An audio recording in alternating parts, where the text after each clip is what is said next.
One, and we are recording with Dr. Uphues, recommended to me by Dr. Peter McCullough. And Dr. McCullough has my kind of has carte blanche with me. He has never once recommended a bad guest, and he has never once done anything to make me regret having him on. Clearly, I'm a professional, know how to pronounce my R's. And so talking about Dr. McCullough said that I should focus on early treatment and vax failures with you. But before we get into any of that, please introduce yourself, my man. Yeah, my name is Dr. Michael Uphues. I'm board certified family physician. I did my undergraduate and graduate work at University of Illinois at Champaign-Urbana. Then went to Midwestern University in Chicago, and then did a family practice residency at the University of Illinois, Chicago. And then I spent a good portion, my first part of my career, 20 years on the Fort Peck Indian Reservation in Northeast Montana. And at the same time, then began a private practice called Caduceus Medical Partners back in 2007. And around 2012, I was able to go pretty much full time with Caduceus, although I still worked on the reservation and still occasionally do clinics up there as well. So board certified in family medicine, certified in clinical hypnotherapy from the Hypnotherapy Training Institute, certified personal training through Supless Training Systems. And I'm also the medical director for youthfulmd.com. We do a lot of men's and women's health with bioidentical hormone replacement, sexual health, weight loss, pain management, skincare, things like that. You know, I hate when I get introduced to guys like you and I realize I have no excuse for any of my own shortcomings. Like, guys are so accomplished like you. I'm like, I've been doing it a while, man. That doesn't happen in a day. Yeah, sure. No, yeah, I get you. This is over about 3 decades worth of, I saw so many docs stop learning. Like after they finish medical school, they keep going to the same conferences every year, expecting to really add to their toolkit, and it doesn't add to them at all. So you really have to step outside of that. I did a lot of training with the American Academy of Anti-Aging Medicine, Age Management Medical Group. Those are the Synergenics guys out of Vegas. So going to functional and integrative medicine conferences are like going to medical. It's like going to medical school again. So that's where I really kind of focused my training now with folks like that. Well, man, I think there's 2 other podcasts that we need to do. I think the Indian Reservation would be cool to talk about, but yeah, I mean, anti-aging, like biogerontology, like I was obsessed with that in high school. And like Ray Kurzweil, right, taking like 200 supplements a day, like resveratrol, alpha lipoic acid, acetyl L-carnitine, all the injections and stuff, and trying to put, you have your chronological age and then your biological age. And I always loved that stuff. And I feel like we're gonna start to see, kind of a side note, I feel like we're about to see like humanity like diverge into a new species where like the hyper wealthy, and this isn't some like critique of it. I think it's awesome that people can get that wealthy, but I feel like we're going to start to see guys like Musk and Bezos sort of, I mean, maybe even biologically start to drift, like the amount of like longevity, not just supplements, like take some fish oil and some whatever phosphatidylserine. Like if they could actually start going in and getting like, actual genetic manipulations of their health, or like even nanotechnology, we might start to kind of branch into another species, like one that just, I don't know, just eliminate all wear and tear. I mean, well, that's the whole goal of functional medicine. It's to hold people at their functional best, hopefully indefinitely. I mean, that's the goal. So, and that's what we concentrate on. A lot of that has to do is, with telomere length. You want to keep those telomeres, as long as you can for as long as possible. Yeah. And then isn't it like, and I know we're completely drifting from COVID, but it's refreshing, really. Yeah. Okay. Yeah, man. I'm fine with drifting from COVID. I've talked to so many physicians about it, and I'm now thinking about it. I've interviewed just about like everyone and every topic I wanted, from guys that worked in nuclear missile silos to pilots to snipers to, EMTs to, weightlifters. I realized I've never, for something that I was so obsessed with for so long, I've never actually talked to anyone about biogen. I was a biology major in college. I got into medical school, got into pharmacy school, decided that's not what I wanted to do. But even then in college, I would rarely drink every day. It was always sleep 8 hours, always work out, always meditate. And then, even then I was, taking like, extra like sulforaphane from broccoli and turmeric and alpha GPC and all these things that I always thought would be cool to like, how much could I like slow down the aging process, just because we always have this, well, once you get to 40, you start to get older. And I remember thinking like, I mean, this might not be the case in 100 years. Like, 80-year-olds might look like 40-year-olds. And the idea that we just get older, like, no, just in the same way that old cars don't just rust and fall apart, they do if you don't care for them. But if like a mint condition Model T or something, where they're going in every year and replacing every little chrome piece and running it, and well, I mean, they run perfectly as long as you keep updating, or not updating them, but keeping them kind of up to snuff. Yeah, Why can't that? maintenance, Yeah. maintenance, that's what it comes Yes. down to. And that's why those models of functional and integrated medicine models come down to precision-based medicine. So you precision make a plan for every patient, because we're all different. Genetically, we're all different. Epigenetically, we are. So that can certainly be manipulated. A lot of it does involve, again, bioidentical hormone replacement and things like that. People just say, well, 40, that's just part of the normal aging process. No. Well, not necessarily. Not at all. I mean, not if you can hold people at their functional best by modulating physiologic levels of hormones indefinitely. Yeah, 100%. I mean, look at guys like a Joe Rogan. Like, sure, he's been exercising his whole life. He's also wealthy, but like that's a guy who's just pushing it every day, right? I mean, absolutely. I don't think there's any reason why we have to kind of so after college, I lost my older brother to suicide like a couple months after I graduated, and I went from like perfect condition, exercise every day, to just drinking, doing really just spiraled downwards. And just like a true healthy way, instead of doing therapy, I just drank and ate McDonald's. And then after like several years of that and really kind of falling apart, I kind of resigned myself to, like a couple years ago. I was like, well, I kind of stopped the drinking, stopped the eating, and I was like, but I'm older now, and maybe this is just, I'm not going to be in peak condition. And I came to that realization when I was 28, and I was like, as time went by, I was like, I think that's kind of bullshit. Like, maybe I just need to cut the calories and get back in the gym. And then I've become good friends with him, but a guy that's been on here like 100 times, Dale Comstock, the youngest ever member of Delta Force. Dale's like 55 and could beat the shit out of me. And like, yeah. I look at that and I'm like, there's a guy that just decided, he's like, I'm not growing old. There's a guy that just hits it every day. And Right.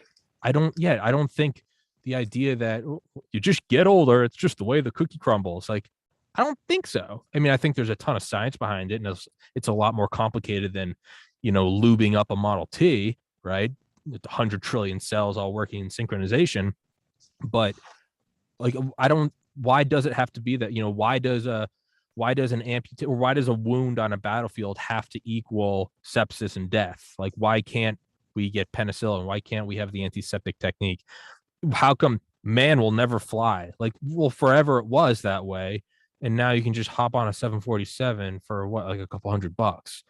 I think these things that we've reserved as truths are very quickly going to fall apart. The idea of even death or an aging. I don't know. It comes down to the superstition of yesterday may become the scientific reality of today. Yeah, absolutely. Where do you see that going, man? We'll do it. I do. I mean, I look, up until I'm 54 now, but up until just a couple of years ago, I was running a dozen Spartan races a year. And what got in the way, I wound up having to get a hip replacement because I was training like a beast 4 times a day. So, I mean, I was training like crazy 4 times. So I was doing like insanity in the morning, P90X at night, long run during the day, 1 or 2 hot yoga sessions a day. I just beat the crap out of myself. Yeah. So, I found out, there is a limit. I mean, it caught up to me. Sure. But so just getting back into it. But I mean, I was shredded in my late 40s. I mean, and still in decent shape. But I mean, I want to get back to that level, but I know there are limits, man. You got to be careful. Yeah. 4 times a day of plyometrics, just that constant pounding just took its toll on my joints. I mean, I'm a total ectomorph, so I got tiny joints, and that much training repetitively, month after month and cycle after cycle, I just beat myself to a pulp. So I had to edge back after the replacement, Yeah. Well, I mean, that can definitely happen. I mean, I look back and like, I always remember, I think that like the proudest moment of like my physical fitness was my senior year on spring break.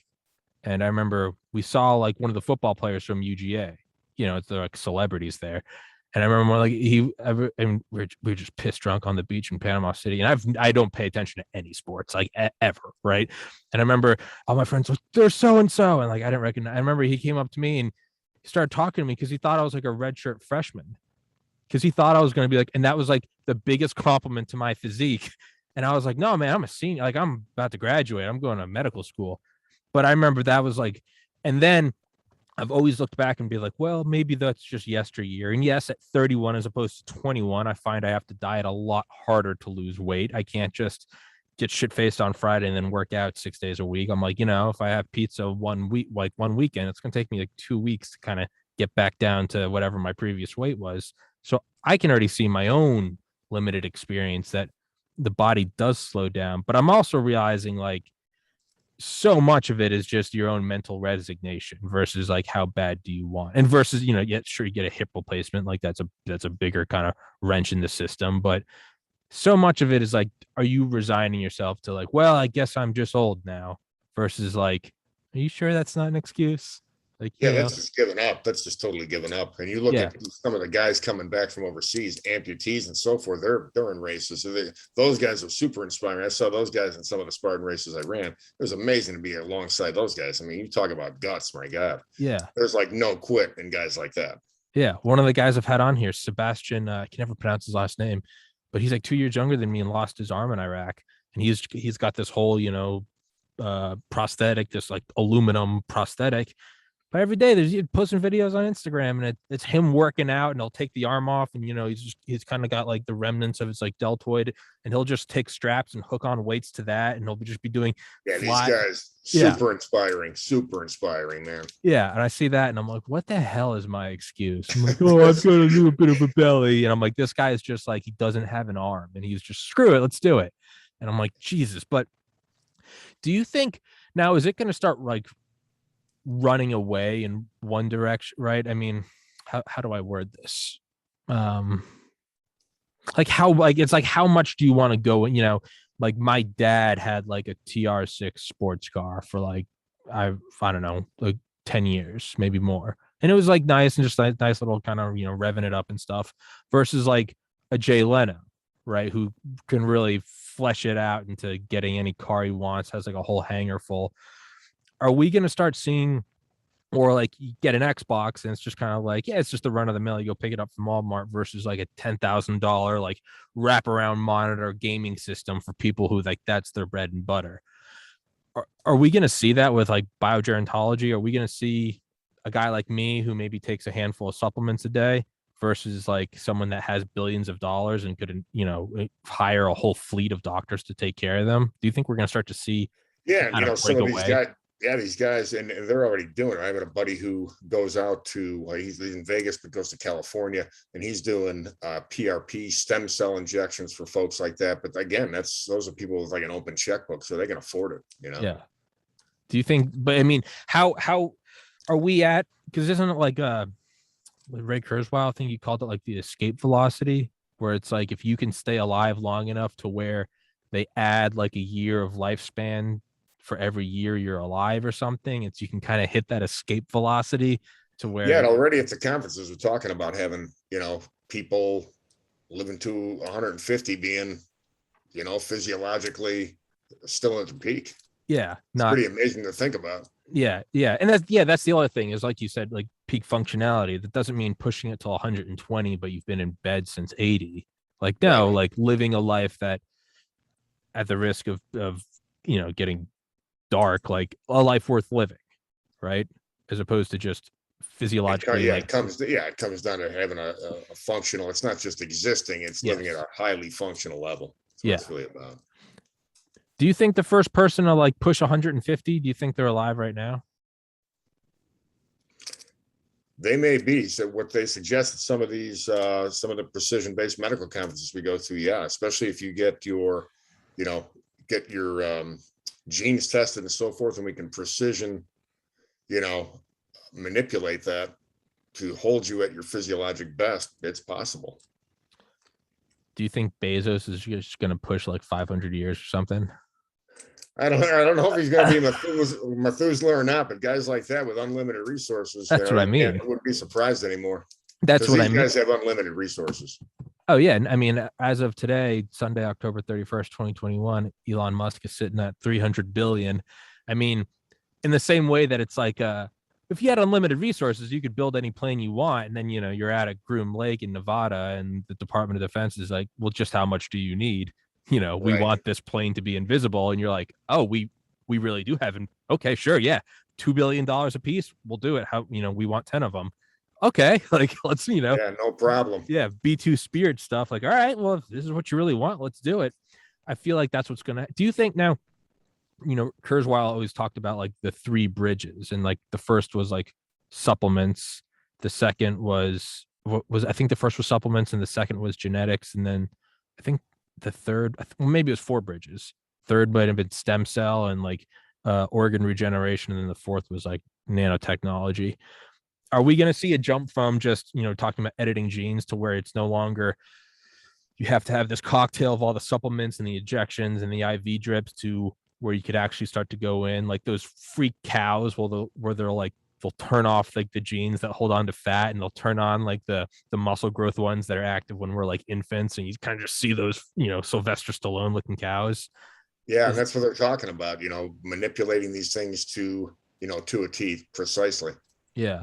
Yeah. And if you want to get to COVID, we can go back to that. I'm kind of enjoying talking about this, but Or anytime, man. Whatever. all right. Um Are you glad you didn't go to medical school? um it's difficult to pinpoint. I really did thoroughly enjoy it, but I mean truly I had more fun studying organic chemistry than I did going to football games. I mean, I truly loved it. Um I don't think it's what I wanted at the time. Um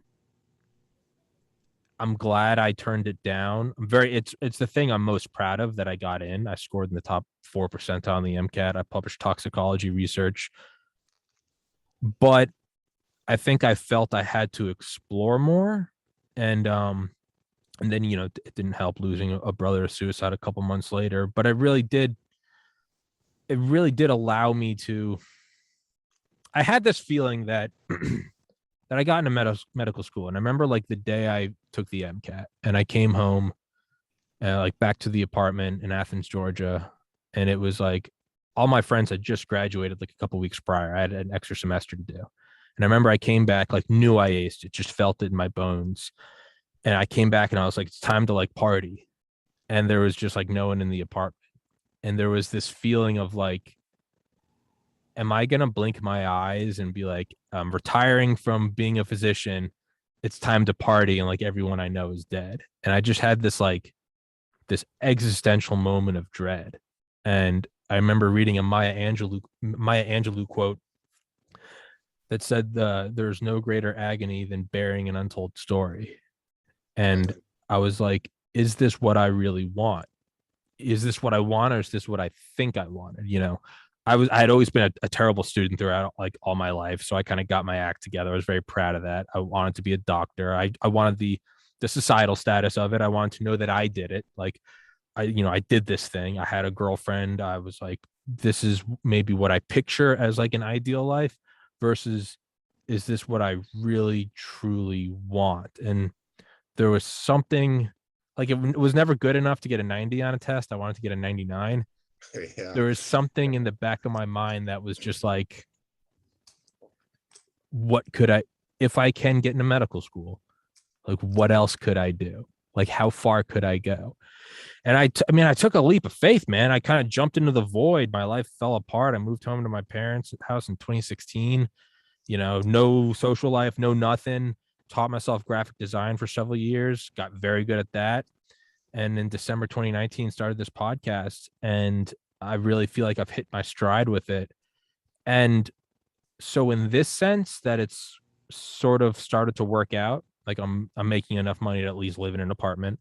I get to talk to whoever I want about anything, right? I don't have a boss that's like, all right, here's Dr. Uphues, and you really want to stick to COVID, 2 minutes in, and fuck it, we're going to talk about biogerontology and Which anti-aging. is Like, fine. yeah, which is whatever. Like, It's cool. So in that sense, I don't regret it because I went, I took my winnings and then I went back to the table and put it all on red and it worked out. I think if you ran this simulation 1,000 times, 999 times, I'd be saying, I really wish I went to medical school because this didn't pan out. It's interesting. It's interesting, but you followed your, you really followed your gut on it. And man, no one can take that away from you. The thing is, if I, knowing the system now, Yeah. if I was a pre-med student, I wouldn't go. Not if I knew the system.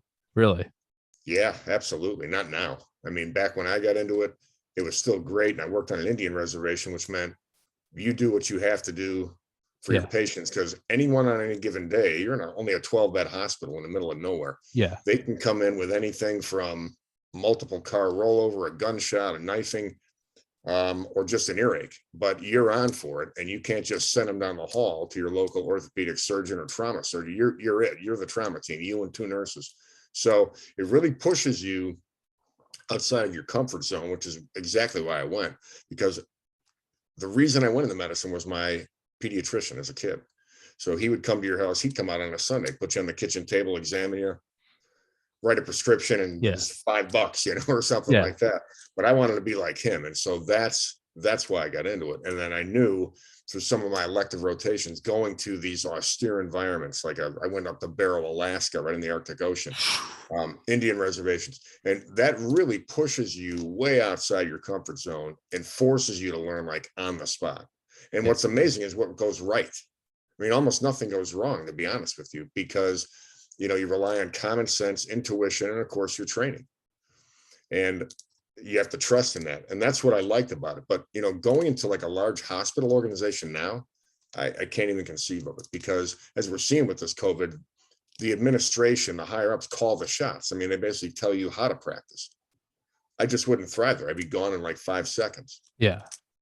Yeah. It's my godfather, Tom, and my uncle Court. Court was an orthopedic surgeon, and Tom went to Duke. I think he was a pathologist, and worked with the Red Cross for a while. He worked in Jackson Memorial, like the intake for all the helicopters, like the organ transplants and stuff. And I talked to both of them, and both of them were very like helpful and like kind of egging me along. And where I was like, I feel like I'm not going to get in. They were very like work harder. But I remember they didn't come to me. And I remember I went to both of them like the summer that I took the MCAT. And I was like, I need to like ask you about like cold feet about medical school. And these are 2 guys that I don't think ever met each other, different sides of the family. And I remember they both kind of asked, they're like, well, what do you have cold feet about? Is it that you don't want to be a doctor, or that you're not sure about medical school? And when I'd start to answer, they both, I mean, it's kind of weird how they both knew it. Maybe I don't know, maybe it's some like unwritten code, but they were like, that's a trick question. The very fact that the answer to do you have cold feet isn't an automatic no shows that this isn't for you. It doesn't mean that you can't do it. Like, no one's saying that you can't, but this isn't something where you can kind of dabble. Where I taught myself graphic design. Then when I decided I didn't want to do it anymore, I just kind of let it fizzle, and whatever.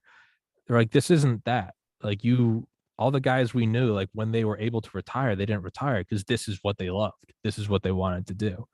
And I remember my Uncle Tom told me if he knew what he knew now, and this was in 2013, he would not become a doctor. And my Uncle Court told me, he was in kind of a smaller area in a smaller hospital. He was like, I love what I do. I could never work anywhere else in any big hospital. And I just couldn't go back and do it right now. And those were 2 guys that they only surrendered it once I asked them for it. They were never like, don't do it, kid. Right. But they both said basically what you're saying. They were like, yeah, we all did say the same thing. Really, it's interesting because when I went, like, I knew as a kid I wanted to do it. So yeah, when I went, I was all in. I mean, after high school, it's 13 years straight, boom, yeah, no stop. And I didn't even think twice. yeah, But now seeing how the systems are and how big these hospital corporations have become, and big pharma involved in it, and the government involved in it, I couldn't do it. I wouldn't do it. yeah. I mean, It's I feel kind of like shameful. I mean, when you meet guys like Dr. McCullough, and folks that have been on these front lines, Pierre Corey and Dr. Merrick, the research that they have done and the research that they've come up with showing 64 studies for the use of ivermectin, 259 studies for the efficacy of hydroxychloroquine. If my colleagues are too damn lazy to do the reading, and they're being dictated to and they're cowering to someone who's got an MBA above them, then it's shameful and they ought to be out of the profession, because we've got enough information right now where no doctor should be denying people prevention or early intervention. It's just completely ridiculous at this point. And really shame on them, and they're a bunch of goddamn jellyfish. They gotta be ashamed of themselves. I legitimately think we are living through a historical moment, and not in the sense that it's a pandemic, sure, not in the sense of anyone who could have said, September 12th, 2001. I think this is a historical moment. It's no shit. I think what we're seeing with as Dr. McCullough says, the sort of trans, where it's like, what are you doing? How are you treating people? And it's like sending them home until they come back blue in the lips. And it's like, what are you talking? It's kind of what you're saying about the Indian reservation. Dr. McCullough's like, you have your training, like you've made the cut, like you're a doctor. It's okay to pat yourself on the back. You're a doctor. You're an intelligent guy. You have your training. How are you going to go about this? The thing I always point to is like, I've had on Bing West, who wrote the personal biography for General Mattis, Call Sign Chaos. And he talks about the importance of everyone under you knowing what the mission is. So if the mission is, say, take Baghdad, sure, we have our plan. Hey, y'all are going to go across the bridge. You guys are paratrooping in. You guys are going to, well, there's no water, but pretend there's an ocean. You guys are going to do an amphibious thing. You all know the mission. So when eventually you come across some impassable barrier, maybe there's any aircraft you can't parachute in, maybe the bridges are blown up, whatever, you don't stop and go, well, there's no bridge, so I guess we're going to, no, you improvise. You go, all right, get the rafts, take a board. Okay, we're doing, because everyone knows what the end goal is. The end goal is we have to take Baghdad, right? Water falling down a waterfall. If you block part of it off, the water's not like, well, I guess we don't know what to do. No, it just follows gravity and it goes down. Dr. McCullough it makes me think of Mattis in that what your end goal is, right? Do no harm. You have your education, you have your MD, you have your residency, your fellowship, whatever. And you're looking at, you have the symptoms, right? Just take blood pressure. Let's look at the eyes, the ears. Now go with it. Now, this is admittedly, sure, no one knows what this is. Is it a bioweapon? Is it, who knows? Yeah, I get that. I'll grant that. It's scary. You don't know what's going on, but you don't just freeze and not know what to do. You just take it and you move forward. And if you're writing the rules as you go, well, then you're writing the rules as you go. And, sure, maybe you kill a patient, but it's like, we're in a pandemic. We got to figure out how this thing's fixed. We don't just go, I don't know what to do. I don't know what to do. No, you improvise and you adapt and you cure whatever it is that's in front of you. And to me, the idea that you just send people home, and then not only that, the idea that the widespread suppression of generic drugs that have been used for decades and billions of people by a handful of big tech companies. And, well, I guess it would be conspiracy if you could follow the money, and there's 4 vaccines and they're making money record-breaking quarters. I mean, you see the smoke, you can feel the heat. You don't need to wear a tinfoil hat to go, I reckon there's some fire over there. Like, we're seeing what's going on. It is, the whole 17,129 deaths on the virus, like, that's bad enough. The much bigger story is the widespread suppression. I mean, this is, I've said it with Dr. McCullough and Dr. This is war. This is crimes against humanity. Like, I think we're living through what will be looked back as like Nuremberg 2.0. I agree with you 100%. I was at a conference recently, about 75 docs there, and there was a terrible lecture on COVID, terrible. And so I stood up after and said, who in this room is prescribing hydroxychloroquine ivermectin minimum? Not one hand. And that's when I said, it's shameful. You're guilty against crimes against humanity. You are a bunch of jellyfish pussies, and you ought to be ashamed of yourself. Well, I did. They ought to be ashamed. And they all have their heads down then as I walk past them. Wimps. I mean, to the core. We have therapeutics we know are working, and it's shameful. I had a patient, same treatment, even we're 20 months into this. A patient on Friday went to a large hospital organization in Billings, Montana, short of breath, oxygen saturation is dropping. They gave her dexamethasone and oxygen. Okay, go home.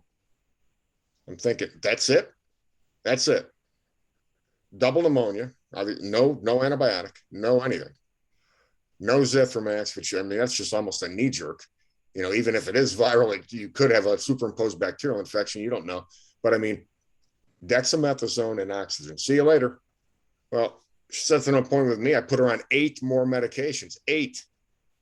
Just heard from her today. She's turning the corner. I mean, it works. We know it works. How many times do I have to see this? It just blows me away every day. That the lack of treatment. It's like, go home and die. That's what we're seeing is we're seeing the true colors of people where they're caving to, I don't want to be the doctor that prescribes that, if they've somehow found a way to politicize antiviral drugs, right? I don't want to prescribe that far right.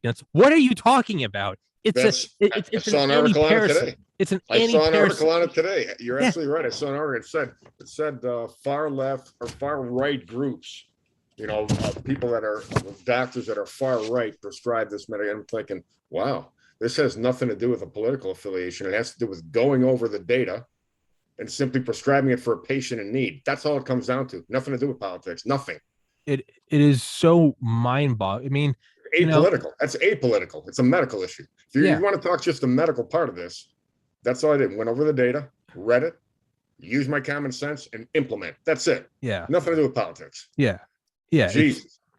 It's like the atomic bomb. It doesn't matter if it's the communists or the Americans who figure it out. It's like, if we have the enriched uranium, when we know when it collapses, there's an explosion. It's not like, well, that, those fascists, it's like, it's physics. That's what it is. It's physics. Exactly. All right. This isn't, hey, I'm a white guy with blue eyes with an American flag. You know what this water is? It's H2O. This isn't far right water. This isn't fascist hydration. No, it's H2O from a sink. Like, that's what it is. And I look at it's like this, like, so I told you I made this podcast December 12th, 2019 is when I started, and literally above my parents' garage when I started on a laptop, and it's gone through many evolutions, and now I'm finally in my own apartment at age 31, and it's grown and it's developed.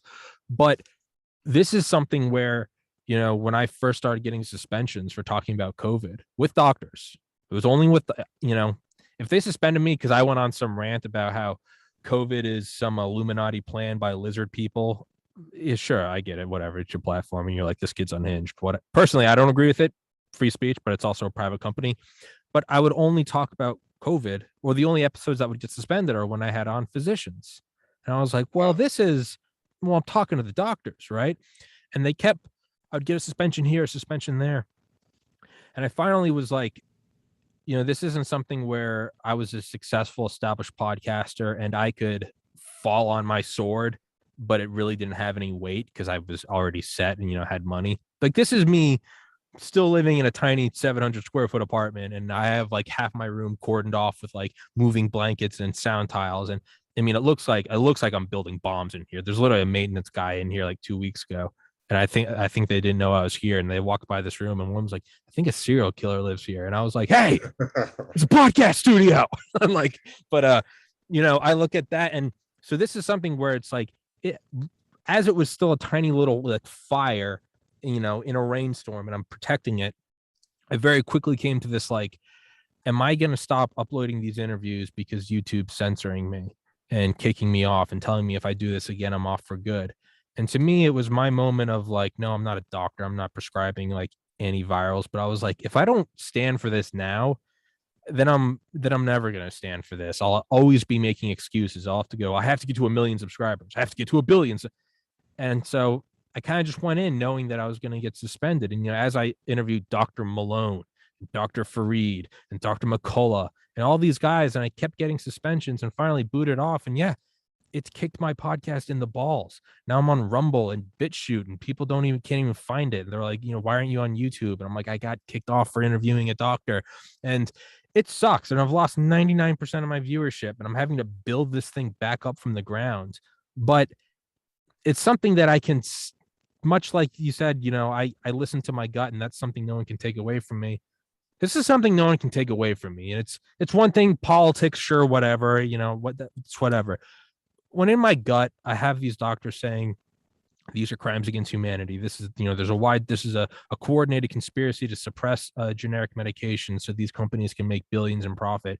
And when I knew in my gut, like, hey, this is what's happening, and it's not me and my friends hitting bongs going, is this a conspiracy? It's the most published doctors in the world. It's Dr. Robert Malone, the talking about this. Yeah, I'm proud that, and no one can take that away from me, that I was like, fuck this. I'm not bending the knee. I'm gonna start censoring myself. I'm gonna get kicked off YouTube.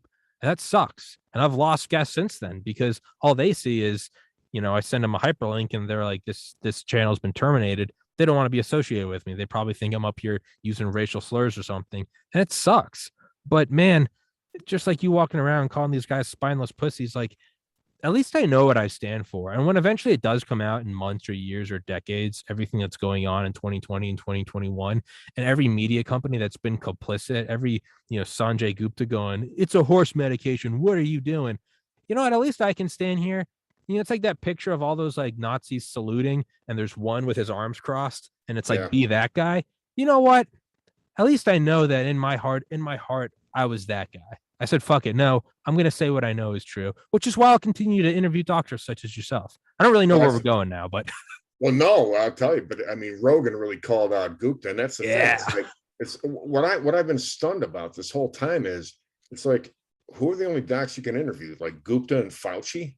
What about the docs that are actually doing this shit? Yeah. I mean, interview us. I've seen 4,000 people this last year. Hello. How many does Fauci see? Yeah. Probably 40 years ago, he saw somebody. I mean, I don't know what this guy's history is. He's a nut job, though. And not only that, I mean, the head buried in the sand mentality where like, I'll post, just because I like stirring the pot, I'll get on Facebook or Instagram and just post a picture of like the VAERS data every Friday. No comment. I won't say any comment. I'll just post it and just see what happens. And, people flipping out and this is safe and effective. And I'll just say like, well, Dr. Malone said this, and they'll be like, says who? What did Snopes say? And I'll be like, I don't know what Snopes said, but here's a 2-hour and 3-minute interview of yours truly talking to Dr. Robert Malone. What does he know about it? Well, he invented it. Well, just because he invented it doesn't, quote, just because he invented it does not mean he's an expert on it. It's shocking. I mean, how can someone say something like that? This is what we're seeing, though. It's stunning to me. Yeah. Yeah.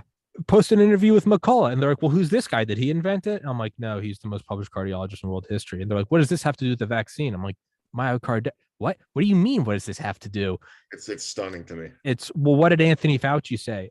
I don't know. Fauci won't respond to my emails. Like, I don't know what to tell you. I can show you what Sanjay said, and Rogan ran circles around him. Yeah, what Fauci said, Senator Paul, you did not know what you are talking about. Yeah. Rand Paul is completely punching holes in the guy, like he needed to have holes punched in. The guy's he's off the charts. He did fund gain of function research through EcoHealth Alliance to the Wuhan lab. We know he did. It's indisputable, and the guy ought to be hanging down in Gitmo, as far as I'm concerned. No, he should be. And it's not until, I think maybe some people, I think the veil maybe started to crack last week when it turns out that he was funding that research where they debarked those beagles and would put them in those the guys sand flies eating their faces alive like that. Crazy. I had it's just that is one thing where you post that and they're like, what's the point of posting this? And I'm like, well, if the guy that's supposedly in charge of our health, our public health, absolutely, is funding the debarking, removing their cords so that the researchers didn't have to hear the dogs barking as they had their faces eaten down to the bone by sandflies. Jesus. Listen, man, if it's a Nazi, like I kind of expect the Nazis to do that. I'll be like, yeah, it's par for the course. But when it's the guy who's in charge of the entire public health, something's not right there. Something's not right. And when the NIH comes out and says, no, you did research or fund research and gain of function. I mean, it's one of the things where I think a lot of people, and maybe I'm speaking out of turn, maybe I'm putting words in their mouth, I don't know.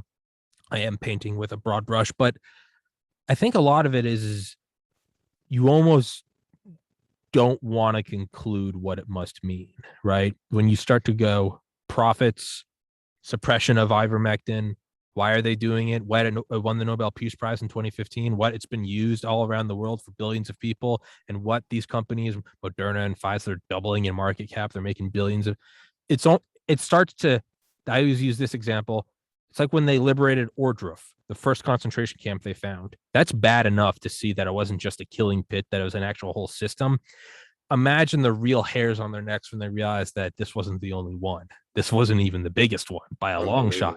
Yeah. I think that's what a lot of people, and I could be putting words in their mouth, I think that's what a lot of people might be. You're seeing the money motive, the suppression. It's Fareed and McCullough saying 99% of the 700,000 deaths could have been avoided. I think there's a lot of it where people maybe don't, you see the sun and it's too bright. You're going, oh my God, this is they pure almost evil. don't want, they almost don't want to believe it. But I mean, as I've said that to my colleagues, God, my family back in Chicago, common sense is still available to all of us. Feel free to use it whenever you want. I mean, a guy who's in part of the NIH there and funding gain of function research to one of our enemies, where they may be able to enhance whatever virus and then use it against us. That's not okay. No. Sorry. You're not getting a pass on this. You're not going to wiggle yourself. You're not going to wiggle your way out of it. And that's what Rand Paul, he put the screws to him, which it needed to be. He's not wiggling out of this one. And he's going to keep getting flack. And it's guys like you and me, the small guys out here, but we're going to remain loud on this. I'm not going to be shouted down. This guy's off the charts. He needs to be out of there. And he also needs to be held accountable for this. Yes. You basically gave the go-ahead. You gave valuable knowledge on gain of function, making something more virulent, to one of our enemies, which can then make a biological weapon. Because he tries to dodge saying, well, we didn't fund this virus. Great, Tony, whatever. The fact is, you gave money to the enemy, and they now have developed technology to have gain of function and develop more virulent viruses because of money that you funded with our tax-paying money. This is how outrageous the whole thing is. Absolutely unconscionable. And the guy needs to be held accountable. Yeah, I mean, you might need to. I mean, what did they do to Ethel Rosenberg, right? When she's giving secrets to the Soviets, you give him the electric chair because you're giving. Well, I didn't give him that hydrogen bomb, but you showed him how to do it. I know, especially with the Chinese. I mean, I've brought it up ad nauseum. I mean, I've interviewed Gordon Chang and Brigadier General Robert Spalding, but I mean, them openly talking about in the late 90s, those two generals writing the whole unrestricted war, for which I know I've been gone to ad nauseum on this podcast. But their whole thing about using biological warfare against the hegemon of the United States because they can't take us on bomb for bomb, tank for tank. We know that's a thing. I mean, I've interviewed Dr. Ken Alabek, the first deputy director of Biopreparat, the Soviet bioweapons program, defected to the United States in 92. We know that this is a functional way of fighting an enemy that is much larger than you. Unit 731 in Japan in World War II, right? Shiro Ishii, America is a machine society. What, they can rebuild a tank, they can rebuild a plane. It takes them 18 years to rebuild a soldier. We know this is a thing. It's not something where it's maybe you find a picture of a politician in blackface, or maybe they made, here's a picture of them, maybe getting a little too handsy with a girl at a party. Yeah, those are bad, but it's also kind of party. It's like, yeah, JFK did it. FDR had a mistress. I'm not saying any of it's right, but it's one of the things where it's like, hey, just write it out and everyone will forget. This is not that. This is not that. This is not Biden making a gaffe. This isn't whatever. This isn't Obama saying keep your doctor. This isn't any of this. Isn't Bush saying misunderestimated. Like, no, this is you funded gain of function research in the Wuhan lab where the coronavirus broke out from and killed 4 million people worldwide. And at least the United States, what haven't they estimated? It's at $10 trillion in economic damage. This isn't something that you just wait for the next news cycle to go by. Yeah. And took down a world economy, in the meantime. I'm glad we're talking about it because, quite frankly, Peter McCullough has been an amazing, outspoken, proponent for this side of things. So is Corey and Merrick. The one thing they've been very soft on are the docs. And you know what? I'm not, and I don't give a shit. I don't give a shit if they like it or not, man. Yeah. Because this needs to be said. Guys like Fauci, they need to be flushed out. I don't know why docs are afraid to talk about it. They're very cordial when it comes to it. I mean, when they were talking to Dr. Corey about why Facebook was taking it all down, he was gracious enough on the stand in front of the Senate to say, well, I'm sure Facebook was just protecting the public. I'm like, bullshit. Yeah. Not protecting anybody. Yeah. We know exactly what they're doing. What do you mean protecting Yeah. the public? You can't talk about ivermectin on Facebook. You can't talk about hydroxychloroquine. They're protecting the public. Give me a break. Yeah. Give me a break. Asinine. No, I'm with you 100. You know, I look at guys like McCullough who's doing God's work, and I look at McCullough as someone who's just super focused on the treatment. Who knows? Maybe I'm just defending him, but I am with you when I look at, it's like Nazi Germany. Like, you got to unleash Patton, right? You got to unleash the dogs of war, and you got to go, and you do, and you got to take them down, right? And then once Hitler's gone and the whole high command is defecting to the U.S., you put a pin in it. And you we got to go defeat the Japanese now. It's going to take a couple more months, right? April 20th is when Hitler, April 30th, whenever he shot himself, all the way to August 9th, 2nd, Nagasaki. What's that, 4 months? You put a pin in it because there is still a bigger threat. There's the Imperial Japanese. But you don't just defeat Germany like you would other wars where you defeat someone. And not even World War I, where you go in afterwards and make sure they can't build armaments. No, you go in and you go, now, what the fuck is this whole concentration camp system? Right. Who abetted it? Who aided it? Yeah, and who's responsible? This isn't just to the victors go the spoils. You go in there and you hold the Nuremberg trials. I interviewed 2 Fridays ago, the days blur together, Richard Rhodes, right, author of Making of the Atomic Bomb, but he also wrote the book Masters of Death about the SS Einsatzgruppen, the precursors to the concentration camps, the mobile death squads, where the Germans would invade, and a week or two later, the SS Einsatzgruppen would come in and fan out. They would bring all the Jews out of town. They'd dig a big trench. They'd turn them around. They called it Sardinenpacken, where you pack them in like sardines, and then Gnittschüssen, where you shoot them in the neck, and you lay them on top of each other, and then you pour quicklime on them. Some of them still alive, so they're boiling alive, and then you dump the dirt over it. And the next days, they said that there was like mini volcanoes as the earth swelled because there'd be 30,000 bodies, decomposing, right? And that's what they did. You don't just defeat the Germans like you defeat the Koreans or defeat the Vietnamese, or you go in and go, who the fuck was responsible for this? And they're being held account, and you hold trials in world court. And then if some of them get away, like Eichmann, you send them Assad after them and you bring them.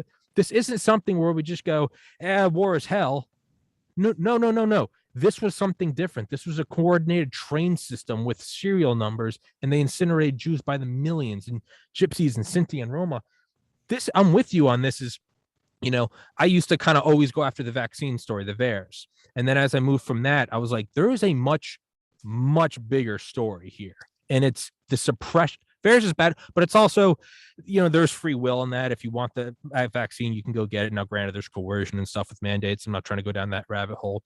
But that's still something where, like, no one's physically putting in your arm if you don't want to. And so to an extent, as bad as VAERS, and you look at the data and it's a spike, there's still something where it's like, that's your choice, right? If I want, I can go, if I really want, I could probably go get my hands on some pills. I could party tonight. I could take some Xanax and drink. Maybe I'll die, but right, I'm 31. Maybe I want to spin the wheel tonight and see what happens. There's an involuntary aspect when there's the coordinated suppression of these drugs that they know work, and that they know there's a direct conflict of interest. If these are able to be used, then they cannot use the EUA. And it's not just that they're making record-breaking profits on the mRNA vaccine. They're also getting a free clinical trial on this new technology, on this new mRNA. They are salivating. They are getting a 15-year, 3-phase, billion-dollar FDA trial. Not only are they getting it for less than they have to spend, not only is it free, they're getting paid for it, and it's being made mandatory. Their N sample size is 7 billion. There is such a conflict of interest here. And it's not something that we just go, well, maybe there's censorship. We know there's a consolidation, right? Instagram, Facebook, Twitter, YouTube, Snapchat, Reddit, TikTok. There's a handful of things that everyone uses. There's that, which means there's only a handful of people that you have to coerce to say, oh, I don't know, if you're one of the higher ups at Pfizer or Moderna. I mean, is it the CEO of Pfizer who's on the board of directors of Reuters, or is it the CEO of Reuters who's on the board? The guy in charge of the fact checking thing, false, people don't die from the vaccine, it's safe and effective. That guy is also, that's like Hitler being his own judge. Granted, Hitler is dead. That'd be like if Eichmann was his own judge at the trials in Israel. There is such a conflict of interest here that, and I keep bringing it up when I talk to Fareed and I talk to McCullough, and maybe to what you said earlier, they don't really bring up the doctors. I think they are so, and maybe I'm just defending them because I have become friends with them. I think they're so hyper focused on early treatment and getting it out there. Maybe they're not looking at that. Maybe they're like a Patton or a MacArthur. Maybe they're just looking at defeating the enemy, whereas the higher ups were like, "What's going on in Germany?" Who knows? Maybe I'm just defending them. But I'm with you, where I'm like, no, no, no, no, no, no, no, no, no. What is going on? Because these people are not it's one thing if we started last year, and I know I'm going on a rant, but it's one thing if we're last year and people are taking the vaccines, and now in 2021 we're looking back and we're going, well, now we know ivermectin works. And it'd be one thing if everything changed and now they're rolling out ivermectin nationwide, and we'd go, hey, we didn't know what this was, and we're making it better. That'd be one whole thing. If we just went egg on our face, turns out ivermectin works. We were all scared shitless. We didn't know if this is a bioweapon. Okay, I'll give it to them. We're all trying our best, right? We're just trying to get through life every day. But when it's now been, like you said, 20 months into this, and they know it works, and you have to have Rogan just talking shit to Gupta on his podcast, when you have Malone being removed from LinkedIn, when you have Fareed's YouTube video channel being removed, when you have the most published people in the world being systematically shut down, and then when me, just some dipshit with a microphone who's like, I'm going to interview this guy, and I get banned, there's a coordinated monster behind this. And people always love to use they're so stupid. If they had only known, these people aren't stupid. The heads of the SS and the SA, they weren't stupid. They knew what they were doing. The guys that were responsible for the 2008 financial crisis, they weren't stupid. Calling them stupid removes all of their culpability. For a stupid person is someone who slips on a banana peel like a comic. A malicious person, they were stupid. Why'd they kill all the Jews? No. None of them went, whoopsies, I guess I was just not paying attention. No, they knew exactly what they were doing. Yeah, coordinated effort that's carried out with military precision. I mean, you have to respect your enemy. They're demonic, but they run it well. No, these guys are actually quite brilliant. Yes. Brilliant in not a benevolent way. Yeah, but that's what I'm with you. Like, and I feel like no one's really, and who knows, maybe this is just me focusing on my own little ego bubble, but I feel like no one else is really bringing this up, where it's like they're not record scratch. Stop. They aren't. I've not heard one doctor really call out the other docs, and maybe it's because they're our colleagues, but you know what? I don't give a shit. Shame on them. Because if every doctor in America was prescribing this widely, we would have had this wiped out last year. It would be gone. Yeah. Hey, Mengele is a doctor, but you don't need to show him any professional courtesy. Yeah. I mean, it's, I'd like to think that Rogan is slowly dipping his feet more into it, because Rogan does a good job of playing dumb like a fox. A lot of people think he's just a tatted up meathead, and I'm not saying he's some brilliant genius, but he is also very good at just playing dumb and kind of bringing topics up to light that if otherwise you tried to bring them up to light, they would just be censored. But either talking to Gupta, why are you guys lying? Why are you doing this? Citing these things like, why are you like? And then I think it was last week he was saying, he was like, he just kept going until he had to admit he was lying. He didn't let him go. He did not let him go. He made him admit he was lying. I loved it. I love the whole thing. Watching that 5-minute clip, I mean, it was kind of like watching porn. Like, I liked it a little too much. like he was just watching Gupta squirm was fun. I enjoyed it. I would pay money for that. I would pay-per-view that shit. But just because he was totally lying. He was, I feel like we're going too fast. I feel like no. Hold on. We'll get to your other points in a second, Sanjay. Why did you lie about this? Why are you okay with it? Yeah, you and your network. Yes. The network you work for. Yeah, well, I didn't know. Well, you're the medical guy. Shouldn't you're the guy. Yeah. He finally, and then you can finally, when he goes, look, Joe, I get it. It can be used. And he goes, no, it is often used, is primarily used in humans.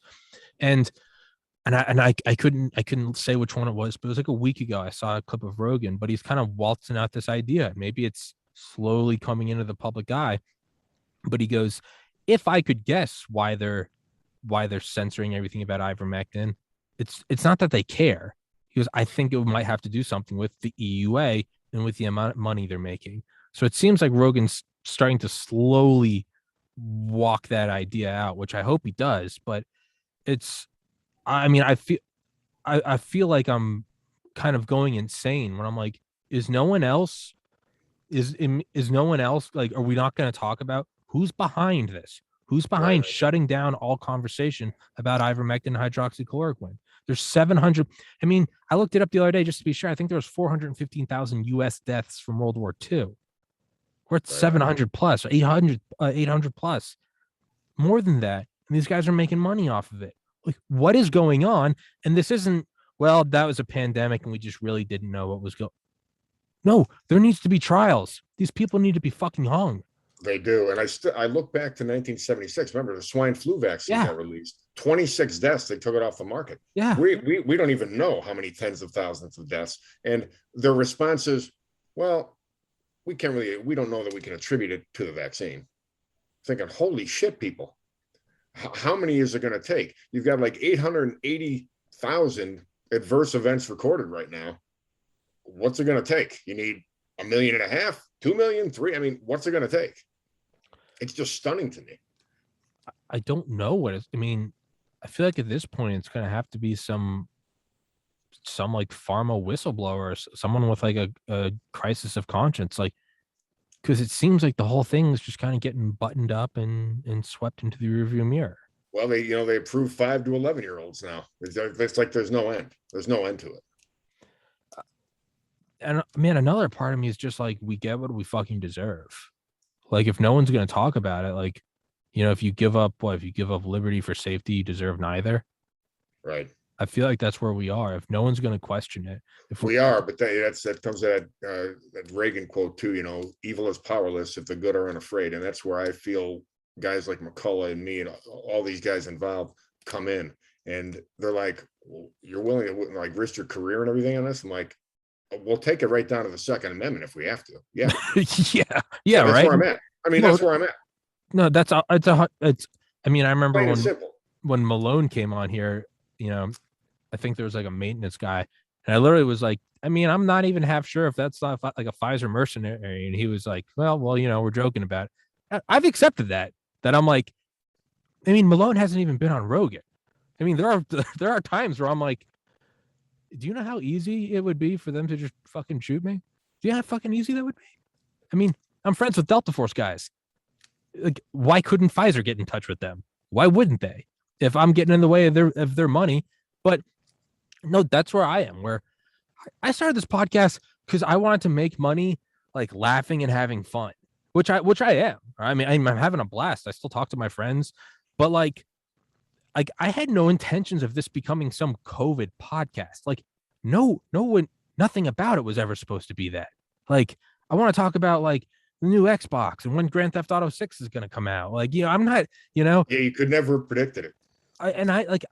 But there's a point where like I can't not do this when I know in my gut that something bad is going on, when I know it like in my core and I can't look away from it. To me, it's not even some like level of courageousness. It's so much as like I will be kind of Maya Angelou, right? There's no greater agony than bearing an untold story. Part of me feels that, where it's like in college, I experienced this with going, okay, I have to not go to medical school and kind of pave my own path. And it's been the most rewarding thing that I can ever describe to anyone. I can't put it into words what it feels like to sort of take life on by myself, and well, not by myself, with the support of friends and family, to get to where I am now. But there's like a flip side to the whole there's no greater agony. Like, I don't think I could just do happy-go-lucky, silly podcasts knowing that like I'm in a position where, sure, I've only got a couple hundred subscribers, but like I've now developed like a database of guests who know each other, who are willing to come on. I now have the ability. I have a camera, I have a microphone, I have money to pay for rent. There's nothing stopping me from interviewing doctors. I don't think I would be able to sleep. I don't think I would be able to do other podcasts, because deep down it's like knowing you've got to study for a test tomorrow and you're laying around and you're like, maybe I'll check my email first. And then you're like, maybe I'll go take a shit. Maybe I'll take a shower. And it's like deep down, you're like, dude, you got to hit the books. The test is tomorrow. I feel that in me where I'm like, I can't not do this. Like I'll twist and turn in my sleep if I don't do this. And I don't really know, man. I've been talking you in the ground, but that's kind of where my head's at with all of this. Is I I have to agree. talk about it. No, for me, it's a very easy decision. And what I remind people too is if you think we're too far from what's going on in Australia right now, think again. And what's separating us from what's going on in Australia Is is the Second Amendment. the Second Amendment. They haven't pushed us quite that far. What's been amazing though, over the last couple of weeks, I've been churning out medical exemptions now for people because this is like the first time we've seen it, and it's because people's jobs are threatened. And I thought, Jesus Christ, people, it took till now. I mean, I was done with these morons a long time ago. Long time ago. I mean, I didn't have to get a job threatened to get on the wagon here. I mean, I couldn't believe it. Especially when they said, okay, we're going to roll out the vaccines. That's the answer to your freedom. We can go back to normal. And what do? Nah, put the mask back on. And I thought, you know what? Fuck you. Yeah. I'm done. Yeah. I am done. Yeah. Because you will keep this going for the next 1,000 years if we let you. Yeah. And what's going to separate us out and what it may come down to is the Second Amendment. Perfectly willing to sacrifice, because people are like, aren't you scared of that? No, I'm not scared of my job. I'm not scared of the Second Amendment having to use that. What I'm scared of is watching this country continue on the trajectory that it's currently on. Yeah. That's terrifying. Yeah. That's terrifying to me. Well, and standing up and standing this tyranny down. No, this agenda in my mind no longer advances. I'm already off the train. Yeah. So if it comes down to the Second Amendment, gladly die for the country and what I believe in, because it's worth fighting for. And for me, I kind of look at it as like, I don't want to live in whatever hellscape establishes from us not standing up. No. It'd be one thing if like, hey, just stop talking about COVID and you can get a Joe Rogan contract and you can just go live your life. I'd be tempted to be like, yeah, fuck it. I live once. I'm just going to go take the money. There is no alternative. There's no place where you just go, whatever, I'm going to leave America and go to where? America is where you run to. And when it's happening here, there's nowhere else. You get to the top floor of the World Trade Center when it's on fire, there's nowhere else to go.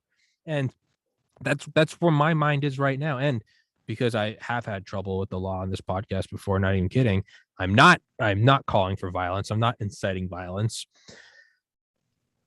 But the only thing that is keeping us from Australia is the Second Amendment. I mean, it's always we're not saying anything. But we got to remind people sometimes we have that right. Oh no, and I'm not saying you are, but I have had pussies report this podcast to federal authorities for less than this.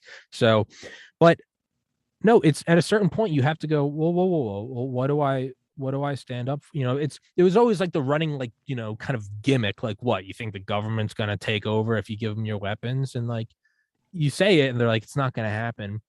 Do you see just how quickly countries fell into just fascism? How quickly Australia has just lockstep turned into a prison planet. Tommy, to watch footage of a guy getting pinned to the sidewalk by 4 cops for not having a mask on, but we're almost there. Yeah. To suggest it's like, this is like going over the top talking about the Second Amendment separating us from that. It isn't. That's what's separating us. It's the only thing, as kind of the Marines I've had on here, they always say about, people are like, you think you're going to beat the U.S. government? No, I don't. But as the Marines say, you don't have to beat the government. You just have to not lose. And to people that say there's nothing you can do to stop the U.S. government if it really wanted to take you out, I would like to point to Vietnam and Afghanistan, where a determined group of people maybe didn't necessarily win. Well, they lost until they won. But that's what happens when you take everything from them, when you bomb their villages, when you rape their women, kill their kids, and tear apart their national identity, be it rice farmers in Vietnam or be it opium farmers in Afghanistan.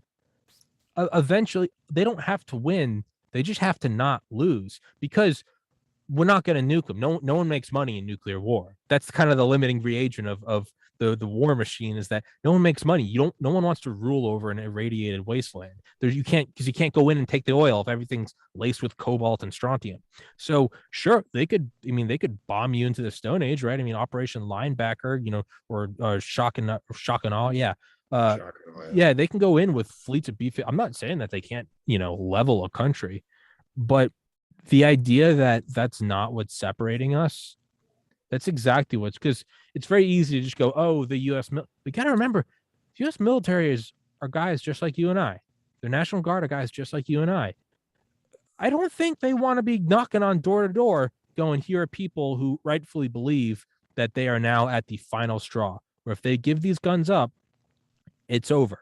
It's over. It's only a matter of time before you're in camps. There's nothing you can do.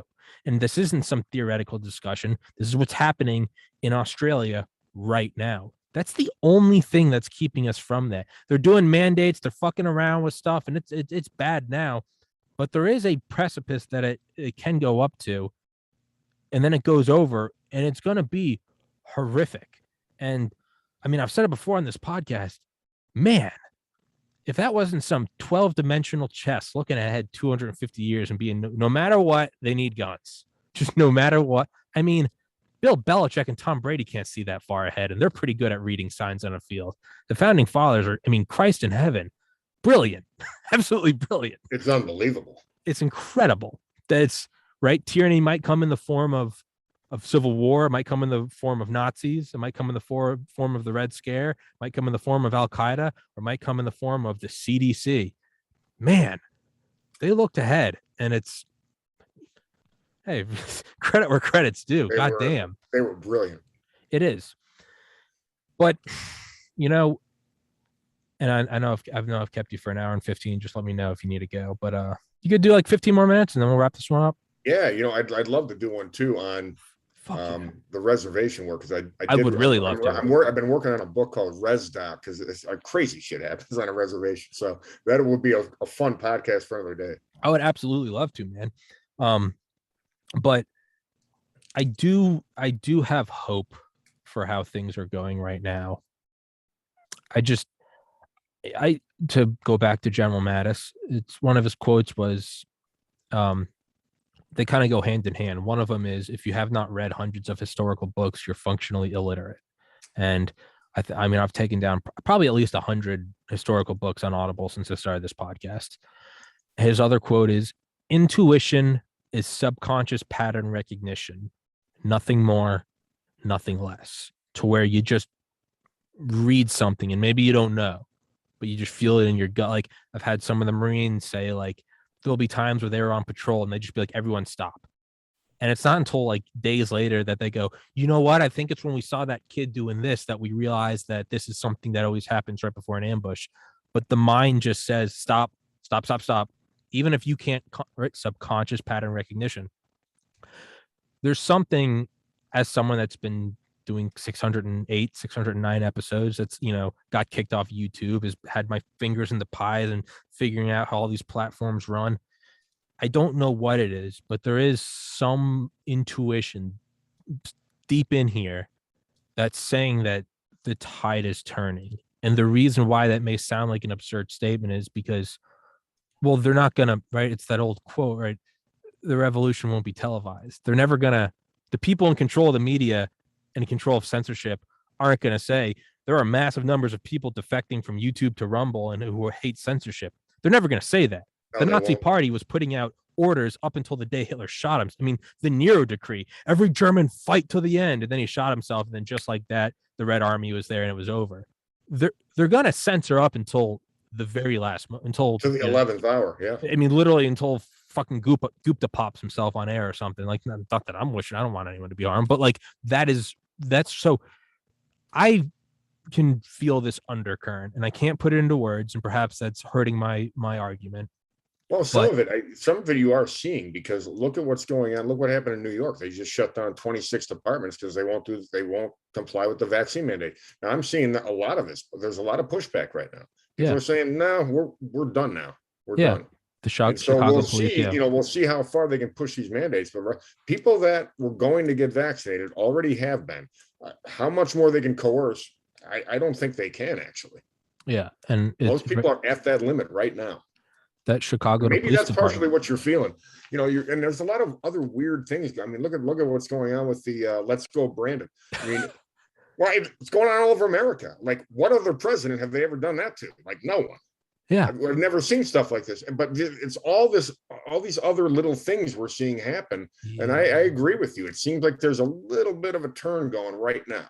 You start to, yeah, you start to, right. It's like you could, I don't know, you're a kid and there's a surprise birthday party. And if you go back in your mind and you start to look at earlier that day, you're like, it is weird that mom brought me out for like errands all day. And I came back and I saw like a piece of wrapping paper and I saw some Right. I thought I saw my dad holding Legos and then all you go, oh, it was the surprise party, right?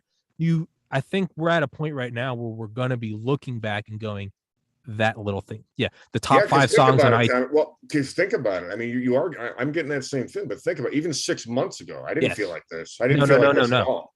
no. And there are podcasts There of, wasn't yeah, there wasn't anything close to the pushback we're seeing now, there are and it's because podcasts. people's jobs, livelihoods, and families now are getting threatened. Yeah. Yeah. I mean, there are podcasts 6 months ago of me very clearly saying, I hope it's something's working, but no, I don't really feel it. But I was just blind. I'm just hard headed. I'm like, I'm just going to keep on hoping it works. Versus now, yeah, the right top 5 songs in iTunes, all Let's Go Brandon, all were banned from YouTube for medical misinformation, And right? yep, Joe Rogan talking about Tim Dillon, a huge comedian. I love him. He's the most paid guy on Patreon. Him talking about it. I mean, Nicki Minaj, right? Who in their ever right mind would think Nicki Minaj was going to be a point in free speech? no, and look at what happened with I'm down in Florida now. DeSantis, suing the Biden administration a couple times over now for various things. These mandates and so forth. He's basically saying you're going to start mandating places like New York. Vaccine passports are going to a restaurant, but you don't have to have an ID to vote. Excuse me. Yeah. Yeah.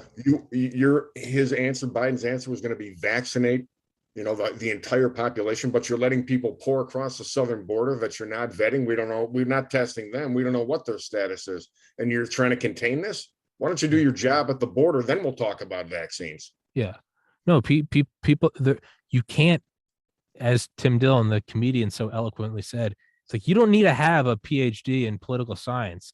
When you go to the store and chicken nuggets are double the price, hey man, even the dumb people are getting involved. They're going, hold on, right? I can't buy a Whopper for less than what. There is something, and you're never gonna see it because the entire media system is compromised and on one side. So they're never gonna tell you that things are coming apart, right? It's their job to smooth you're never going to see the state-run media in China talk about the growing discontent with communism. No, you're not. Yeah, you're never going to get a press release from the Fuhrer bunker about how they think the walls might be closing in. It doesn't happen up until it happens, right? The flashpoint, right? The fire doesn't rip across the entire house until you hit that internal temperature where all of a sudden everything combustible goes, right? There's nothing leading up to it until it happens, right? You don't start getting taunts from Muhammad Atta. No, you turn on the news and a plane hit the North Tower.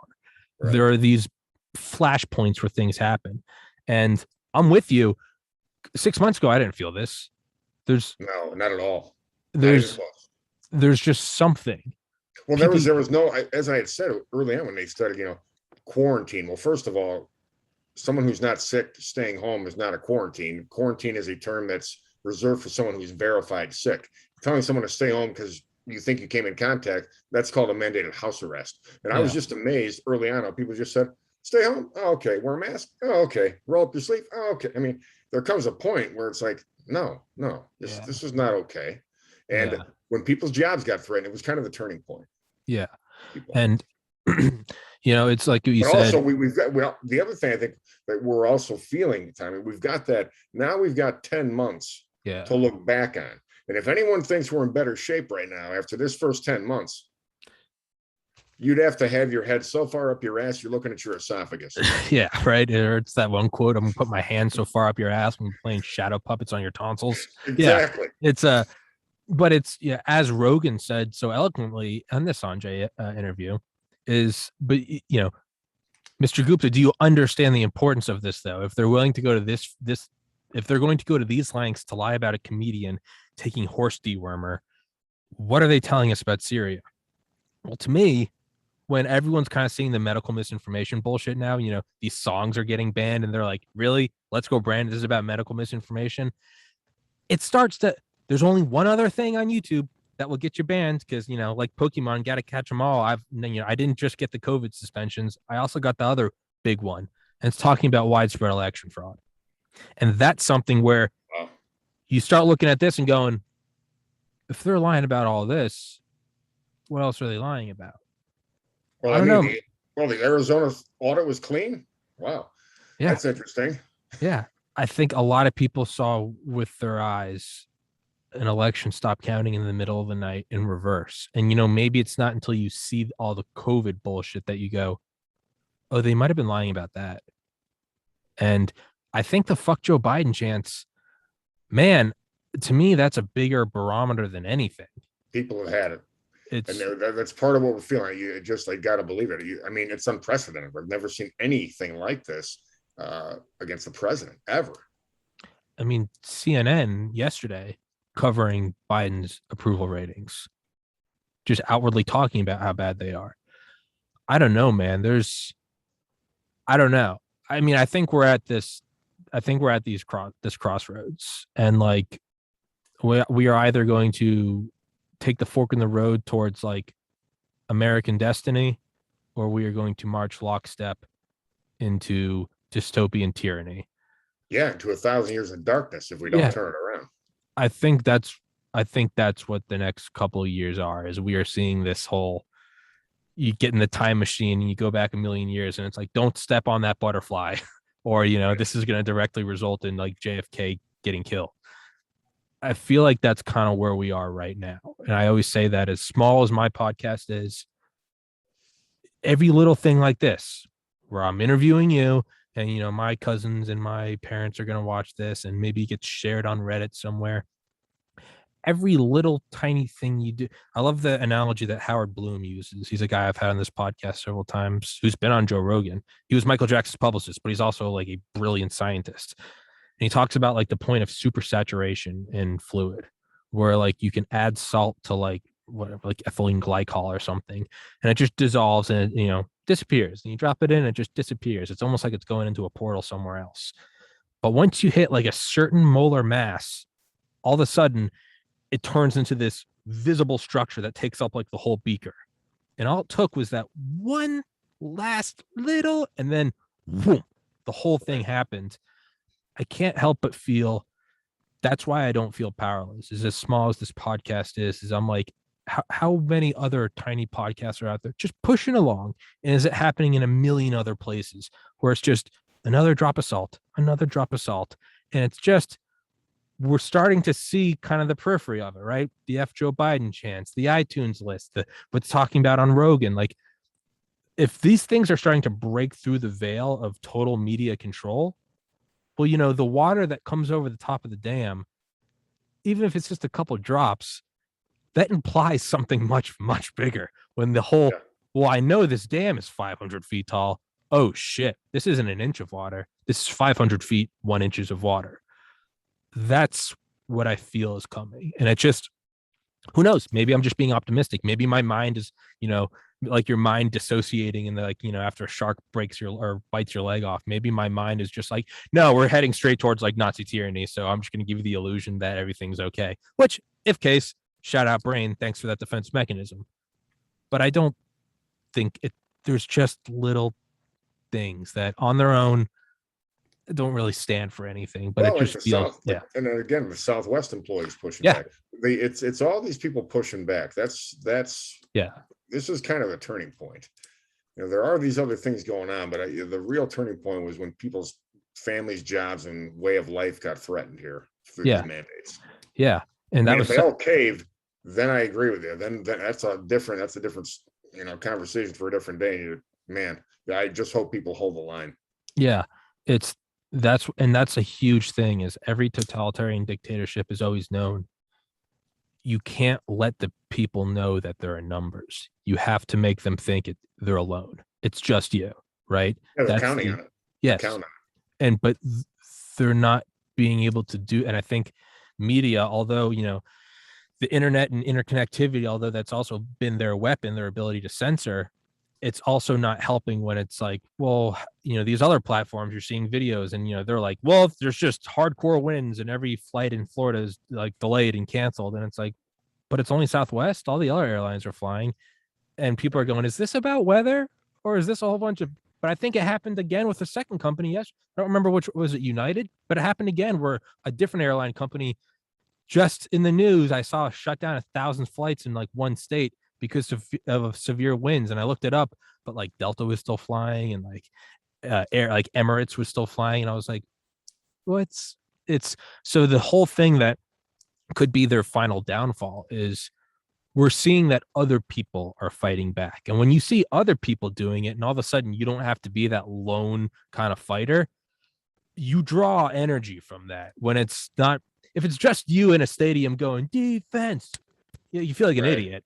But when it's 200,000 people screaming and the rafters are shaking, it starts to take on an almost like supernatural power. I think that's what's happening now is we're hitting that super saturation point. And I think that they really fucked up, and we'll wrap it up on this note. I think they really fucked up in two cases. One, threatening people's jobs. And two, they just doubled down on one stupidity squared. Now they're going to mandate it for people's kids. I mean, the people who weren't involved, you have now roped in. And dare I be gendering or going whatever the fuck people are going to scream at me now. But dare I say the dad's ability to win the bread and the mama bear looking after the kids. And I know in 2021 that makes me a Nazi for assuming the dad's the breadwinner, but go fuck yourself. You're taking away people who weren't going to be involved. Like you said, it took you till they threatened your job to wake up. You know what? I'll take the win. I'll take whatever it took to get him in the fight. I'll take it. These guys now, you can't go to work. And now these people are going, wait, you want to inject my kid with this? And there's a chance. You bring up a great point because the mothers, I've had mothers get a hold of me for mask exemption. School or some organization, anybody tries to get in between a mother and a kid. Good luck, man. Yeah, Godspeed. Good luck. Yeah, I mean, no, but seriously, like, man, you get in the way of, Jesus, God in heaven, you better have an Abrams tank. No, they'll go to the grave. The mother will go to the wall for the kid. Absolutely, yeah. Second Amendment or not, Second Amendment or a anything. Butter knife. They'll go to the wall for the kid. They'll fucking rip your face clean off your body. Like, no doubt. I would rather try to seize people's guns going door to door than have to go into some house and go, hey, I'm taking your kids. There is a supernatural, like spiritual mystic bond between like the offspring that grew out of a mother who she carried for. There's something that, I don't even, I'm 31 now, a lot of girls I knew in college, they have kids now. And a lot of them have all said, they're like, it's the most psychedelic thing. Like the second I found out I was pregnant, they're like, my mind just shifted. And all of a sudden it was like, I will die for this thing if I have to. And I was like, none of my guy friends who have kids, they're all like, yeah, I love my kids, but I didn't have that. Like mama bears are like, no, there is like, this is the red line. Well, no, it is. I agree with you there. You piss off the patriots with guns. It's one thing. You piss off the mothers and you're kind of trying to come in between she and her kids, man.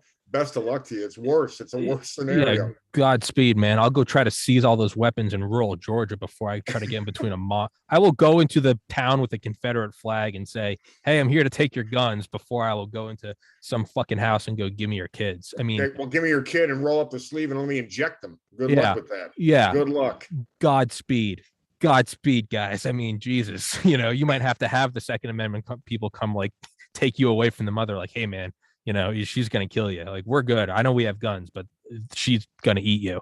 But, man, I'll send you a text. Let's definitely set up that reservation episode. And, I think you got a good feel of what this podcast is. It's great. I want to do more too. We'll do more on the functional medicine too, man. Oh, absolutely. No, I'd love to. Yeah. Indian reservation, functional medicine, man. I'd love to. I'm a succubus. I find an interesting person and I just extract everything I can out of them as a podcast. So this must have been amazing doing this anyway. The amount you must have learned through 600 some episodes of the people you're talking about has got to be unbelievable, man. Dude, the shit I've it's not so just cool. Yeah, not just preparing because of like audiobooks that I listen for authors.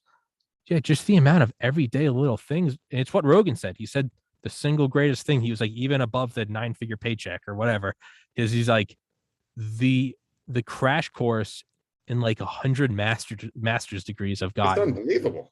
Dude, the amount I The get to education, you've got 600 episodes. It's like crazy what you've learned. I mean, it's got to be unbelievable. Oh, dude, there was a guy I interviewed like last fall, and he had like a laser cleaning company, and they cleaned industrial printers using like femto lasers.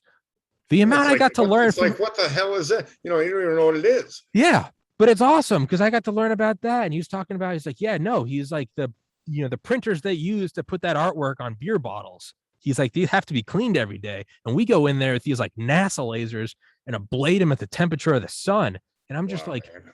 I'm like, that's so fucking cool. And it's just little tiny things like that. Like, yeah, man. I mean, I had a guy on here who went through the history of vacuum tubes, just taught me about vacuum tubes from like the early 1900s. I had no idea. I've learned more in 2 years on this podcast than I did through 12 years of private schooling and 4 years at the University of Georgia. Fuck yeah, man. We've got a lot more ahead of us. I can't wait to do. Thank you so much for coming on here, man. It was a total pleasure. And I'm glad that we kind of synced up on that. No. Someone's got to talk about the guys behind this. It needed to be said. You know what? I've not all the podcasts I listened to, many. I try to take it all in, but this is one I've not heard yet. And I'm maybe I'm sure you're putting your neck out. I'm probably putting mine out, but you know what? Needed to be said. I don't give a shit, man. I've made needed to be said. I think I was I think that's one of the blessings of losing a brother to suicide is I had to come to peace with my own mortality at 23, realizing that this all ends. And that has made me truly not give a shit, to where I'm like, when I'm interviewing the guy that made the COVID vaccine and I'm interviewing CIA agents talking about election interference, and I'm interviewing the author on the Epstein book, and I'm in touch with Epstein's coroner. Wow. I'm not oblivious to the fact that like there might just be a carbon monoxide leak in this apartment one day. Like I'm not oblivious to that, but I'm also at peace with it, man. Like, because it ends, and whether it ends. I like your story about the people though. You interview them alone, and they're like, well, what would he know about it? I'm like, holy, people they've got their head so far in the sand. What would he know about it? He invented it. No one gives a shit. I mean, and some people, the head is so far in the sand where it's, yeah, you bring on, what would Malone know about it? He interviewed it. What would McCullough know about it? He's the most published cardiologist. What would that guy know about it? Well, he was the head of the Soviet bioweapon program. He's talking about bioweapon gain of function. Well, that was the Soviet one. Okay, well, here's Hatfield from the U.S. anthrax program. Well, I've had on 3 experts on anthrax alone. What would you know about China? Well, here's a brigadier general that was in Obama's National Security Council. Here's Gordon Chang, who wrote the collapse of China. What do you know about? I'm like, you know what? Fuck it. You know what? Fuck it. What do I know? If you want your head in the sand, it's going to be in the sand. It's amazing you've had all these guests. It's in 2 years, man. That's unbelievable. Dude, go through the library. If I may pat myself on the back, go through the library. Charlie Duke. Charlie Duke, 10th man to walk on the moon. One of 4 men alive. He's been on this podcast 3 times. That's crazy. Been on Rogan 0. I'm sitting at 400 subscribers on Rumble. I'm losing my fucking mind. You know what? If this isn't interesting, and then you know what? We get what we fucking deserve. Maybe I should be talking about, I don't know, the Grammys. I don't know. I'll blow my own fucking brains out if I have to do that. But please do go through the library, man. Thank you for coming on here. And let's not let too much time pass. Let's do another one, because I think those could be 2 really cool episodes if we just kind of focused on functional aging, and as well as, well, not function, whatever the correct term is, functional. What is it? Yeah, functional medicine. But functional medicine. Interesting. Yeah, learning that you were a bio major, that you were going to med school, man, there's a lot more in common than I thought. It's pretty cool. And yeah, obviously you've been into that kind of medicine for a very long time. So. To me, it's fascinating, the idea that you could just kind of keep kicking the can down the road, like just live a little longer. Just live a little longer. I think it's fascinating.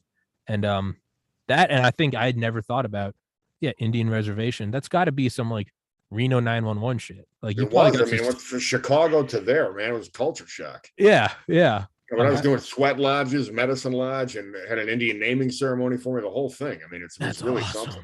It was awesome. That is awesome, man. And it was one of the guys I have on. Well, I know I keep saying we'll wrap this up, but we will wrap it up. One of the guys I have on here all the time, Del Comstock, Delta Force, CIA commando. Really James Bond shit, like personal bodyguard for a billionaire in Hong Kong. This guy is Jason Bourne, but like he just last week or 2 weeks ago, he was out doing security in San Francisco because for under $900 or under $1,000, they won't prosecute, right? They say it's not robbery. I don't know It's if you've heard about it. what's going on out there. Well, the cops won't respond to a call. And so now you have department stores like Target or Walmart.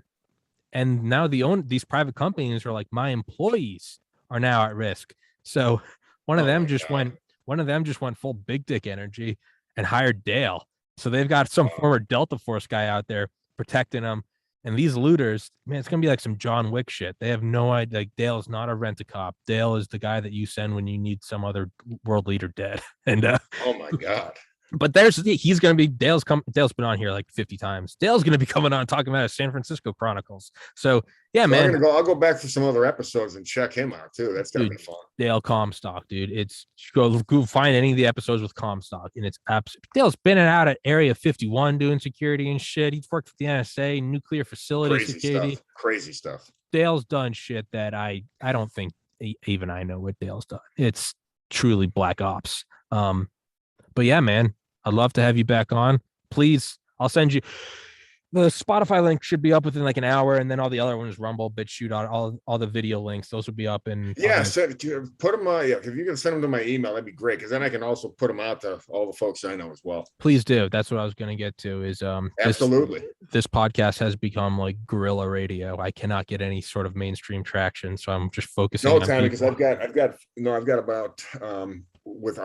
I practice like in all states now, but I'm licensed in 8, but I've got about 10,000 patients. So I can just fuck yeah, put it out there. Just spam them. Just be like, fuck yeah, here it is. Watch this shit or watch someone on the moon. Yeah. Dr. Michael Uphues. Thank you so much for coming on, man. This is a fucking blast. Thanks, man. I appreciate it. It was great. All right, buddy. It was brilliant. Take care. Bye-bye.